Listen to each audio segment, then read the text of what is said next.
전편에서 우리는 락스타가 무엇인지 이야기했습니다. 처음 락스타는 락 장르를 상징하는 슈퍼스타였습니다. 하지만 시간이 지나면서 그 의미는 점점 더 확장되며 락 장르에 국한되지 않고 사람들을 열광시키는 캐릭터, 그리고 시대를 대표하는 상징성으로 표현됐습니다. 그렇다면 2020년대에 들어 락스타의 이미지를 가장 잘 보여주는 인물 중 한 명은 누구일까요? 제가 생각할 때는 바로 플레이보이 카티입니다. 오늘은 카티가 어떤 문화와 비주얼 레퍼런스를 차용해 자기만의 락스타 이미지를 구축해 나갔는지 이야기해보겠습니다.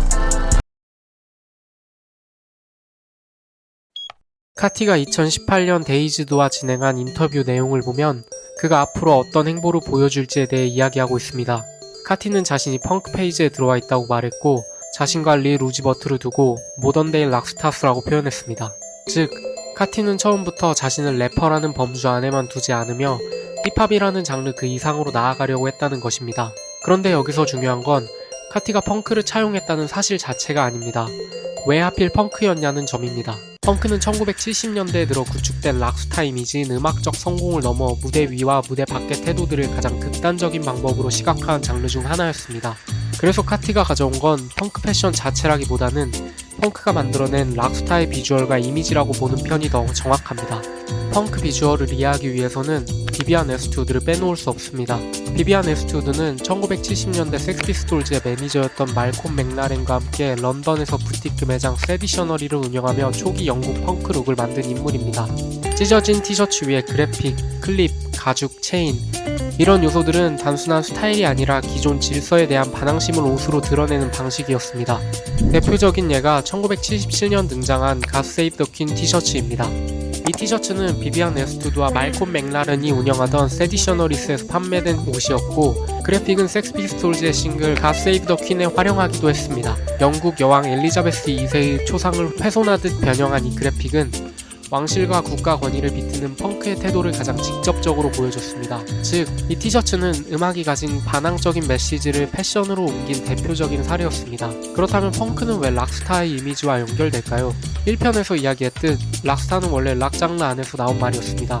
하지만 1970년대에 들어서며 락스타는 단순히 음악을 잘하는 스타가 아니라 기존 질서를 거부하고 무대 위와 아래에서 자신을 자유롭게 드러내는 태도를 가진 인물로 확장되기 시작했습니다. 그리고 펑크는 그 이미지를 가장 공격적인 비주얼로 보여준 장르였습니다.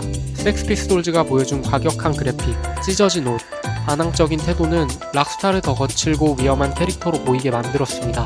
흥미로운 점은 이 펑크 비주얼이 펑크 밴드 안에서만 머물지 않았다는 겁니다. 1978년에는 롤링스톤즈의 프론트맨 믹 제거도 비비안 웨스트우드가 디자인한 세디셔너리 셔츠를 입고 무대에 섰습니다. 그러니까 펑크는 락스타가 가진 반항과 도발의 이미지를 가장 선명한 비주얼로 만든 문화였습니다. 그리고 시간이 지나며 이 펑크 비주얼은 카티를 포함한 여러 시대의 락스타들에게 반복해서 차용됩니다. 그렇다면 카티는 언제부터 펑크 비주얼을 차용하기 시작했는지 알아봐야 합니다. 대표적인 첫 사례는 2017년 4월 14일 발매된 카티의 믹스테이프 플레이보이 카티 커버입니다. 이 커버에서 카티는 비비안 웨스트우드가 디자인한 세디셔너리스 디스트로이 티셔츠를 입고 있습니다. 십자가, 나치 상징이 조합되어져 있는데 이는 특정 상징을 찬양하기 위한 그래픽이라기보다는 사람들이 금기시하는 종교, 정치, 권위의 이미지를 조합해내 규제로부터 벗어남을 상징했다고 기록되어져 있습니다. 그러니까 카티는 2017년부터 힙합과 스트릿 비주얼 기반 위에 펑크가 가진 반항적인 이미지를 쌓고자 했습니다. 그리고 이 흐름은 2018년 발매된 카티의 첫 번째 정규 앨범 다일릿에서 선명해집니다. 다일릿 커버를 보면 카티가 관객들 위로 몸을 던지는 장면이 흑백 사진으로 담겨 있습니다. 이 커버는 오래된 펑크 공연 사진을 레퍼런스 삼아 만들어진 이미지였습니다. 펑크 공연장에서 그랬던 것처럼 무대와 관객석의 경계가 무너지고 공연장에서 모두가 뒤섞여 뛰어노는 공간처럼 보이죠. 이 시기 카티가 무대에서 보여주는 비주얼은 모시핏, 즉 관객 호응이 중요한 요소로 존재했습니다. 대표적인 예가 Rest in Peace 뮤직비디오입니다. 흑백 화면, 빽빽한 사람들, 모시핏, 크라우드 서핑. 당시 많은 래퍼들이 플렉싱을 보여주기 위해 값비싼 차를 뮤직비디오에 등장시키는 것과 대비됐죠. 즉, 다일릿은 커버에 담긴 펑크 공연장의 에너지를 그대로 움직이는 이미지로 확장한 것처럼 보입니다. 무대 위에서도 마찬가지였습니다. 2018년 다일릿 투어 시기 카티의 공연은 노래를 들려주는 방식보다 관객을 계속 움직이게 만드는 방식에 가까웠습니다. 공연 리뷰를 보면 카티는 무대 위에서 계속 뛰고 소리 지르고 곡이 시작되기 전마다 모시핏을 만들라고 요구했습니다.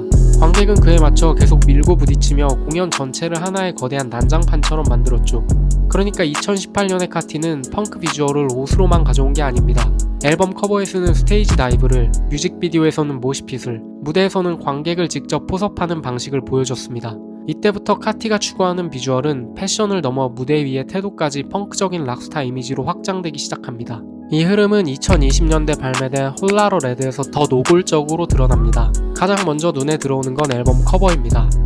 홀라러 레드 커버는 1977년 LA 펑크진 슬래시의 첫 번째 호를 오마주한 이미지입니다.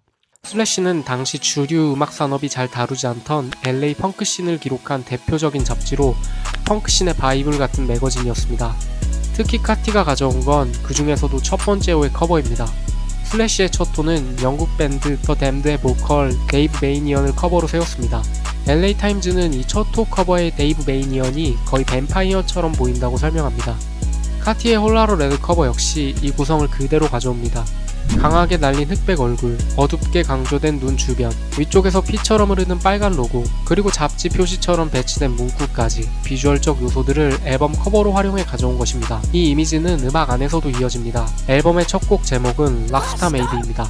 또 다른 수록곡 제목은 아예 펑크 몽크입니다. 2017년에는 펑크 티셔츠를 통해 이미지 안에 펑크에 대해 간접적으로 언급했다면 홀라러 레드에서는 곡 제목에서부터 락스타와 펑크를 보다 직접적으로 언급한 것이죠. 여기에 뱀프 앤썸과 킹 뱀프처럼 펑크 매거진 슬래시에서 표현한 뱀파이어 이미지를 직접 꺼내는 곡들도 들어있습니다. 특히 뱀프 앤썸에서는 이 이미지를 사운드로도 보여줍니다. 이 곡의 초반부에는 바흐의 토카타와 푸가가 샘플링 되어져 있습니다. 이 오르간 선율은 오래전부터 공포 영화 고딕한 분위기를 떠올리게 하는 음악으로 소비되어 왔습니다. 1931년 영화 지킬 앤 하이드와 1934년 영화 더 블랙캣 같은 고전 호러 작품에서 사용되며 불안하고 기괴한 분위기를 만드는 음악으로 자리 잡았고, 이후 대중문화 안에서는 드라큘라, 뱀파이어, 고성 같은 이미지를 떠올리게 하는 일종의 공포 사운드처럼 굳어졌습니다.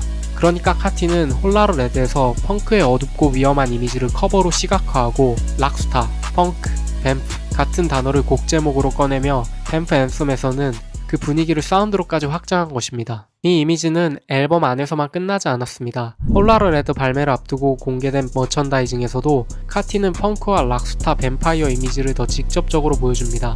당시 공개된 머천다이징에는 거꾸로 된 십자가, 블랙 레드 데빌 같은 문구가 사용됐습니다. 또 고딕 십자가가 들어간 러그, 관처럼 보이는 지갑, 뱀파이어를 연상시키는 그래픽들도 함께 등장했습니다. 정리하면 이렇습니다. 카티가 보여준 락스타 이미지는 단순히 락 음악을 따라하는 방식이 아니었습니다. 그는 펑크가 만들어낸 반항적인 비주얼, 무대와 관객이 뒤섞이는 공연 에너지, 그리고 고딕하고 위험한 이미지를 자신의 방식으로 비주얼로 옮겼습니다. 2017년 플레이보이 카티 커버에서는 세디셔너리스 디스트로이 티셔츠를 통해 펑크 그래픽을 힙합과 스트릿 비주얼 안에 섞었고, 2018년 다일릿에서는 스테이지 다이브 커버와 모시핏 중심의 공연을 통해 펑크 공연장의 에너지를 무대 위로 가져왔습니다. 그리고 2020년 홀라러 레드에서는 슬래시 오마주 커버, 락스타 메이드, 펑크 몽크, 뱀프 앤썸 그리고 머천다이징까지 활용해 자신만의 어둡고 위험한 락스타 캐릭터로 완성해 나갔습니다. 카티가 현 시대에 보여준 흐름을 확인하면 왜 많은 사람들이 플레이보이 카티를 두고 2020년대의 락스타라고 말하는지 조금 더 명확해집니다.